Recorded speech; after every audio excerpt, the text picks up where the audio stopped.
Imagine trying to throw a massive modern party with like 200 people, booming bass, a full catering kitchen, but inside a 300-year-old museum. That is the actual reality of booking a historic wedding venue. It's not just picking four walls, right? It's picking a century to time travel to. So, okay, let's unpack this.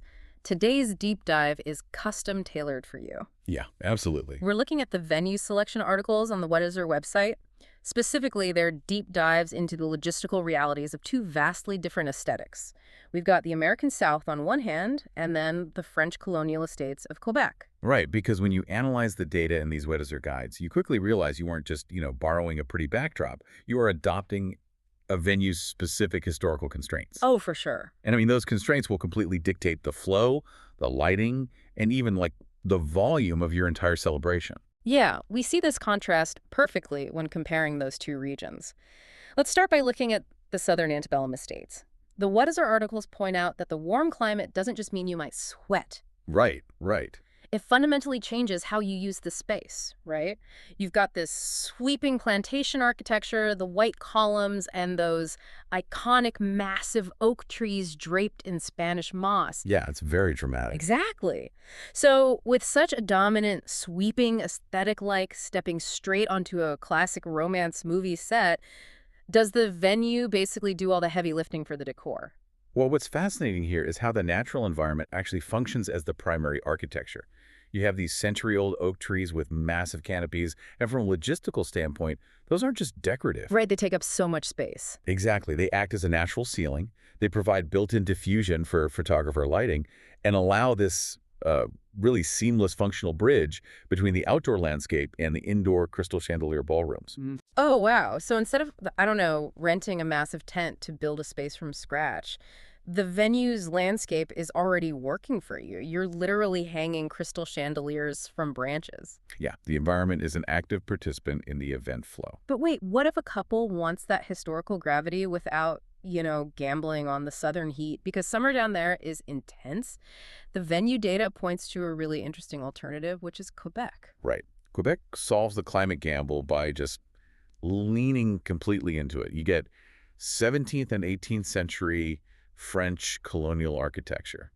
So stone manor houses and historic chapels right along the St. Lawrence River. Oh, that sounds beautiful for, like, a winter wedding. It's incredible. It bypasses the need for a transatlantic flight while still delivering authentic European sophistication. Wait, let me stop you there, though. A lot of couples might hear old stone building and think, well, aren't these just old buildings? What makes a Quebec stone courtyard inherently better than a local rustic barn? If we connect this to the bigger picture, it completely changes the reception dynamics. A modern rustic barn is essentially a massive cavernous box designed to hold 200 people around one central dance floor. Right, like a big warehouse. Exactly. But those stone structures in Quebec were built to retain heat during harsh winters, so they feature incredibly intimate, compartmentalized rooms. Oh, interesting. Yeah, and this forces an entirely different flow. Your guests end up mingling in interconnected parlors, much like 18th century socialites did, rather than just sitting at assigned tables in a single giant hall. Okay, so the architecture actively forces your guests to interact differently. I love that.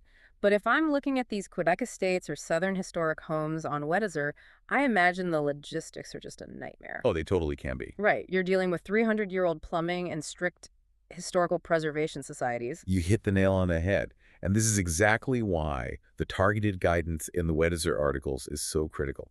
Deciding between Southern warmth and French-Canadian stone is, just the aesthetic choice. Just the surface level. Right. The actual hurdle is the preservation rules. These landmark societies will mandate strict decibel limits for your DJ to protect the foundation from bass vibrations. Wait, really? Bass vibration? Oh, absolutely. Or they'll ban open flame candles entirely to protect the antique woodwork. Man, booking a legacy estate isn't like renting a hotel ballroom where you're the director building a blank set. It's more like renting a museum.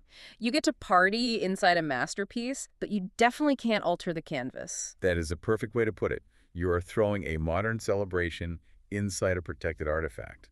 So you have to balance your desk capacity and catering needs with an immense respect for the past. Yeah, you can't just do whatever you want. Exactly.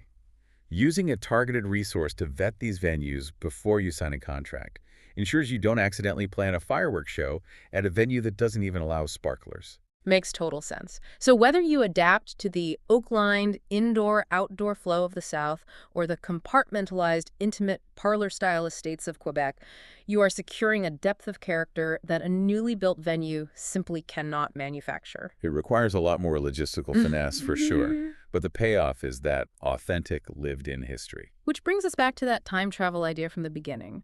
By choosing a historic estate, you are physically weaving your personal love story into centuries of existing history. It's a huge legacy to step into. It really is. Long after your wedding night, when the grand history of that property is told to future generations, what will the chapter about your celebration say?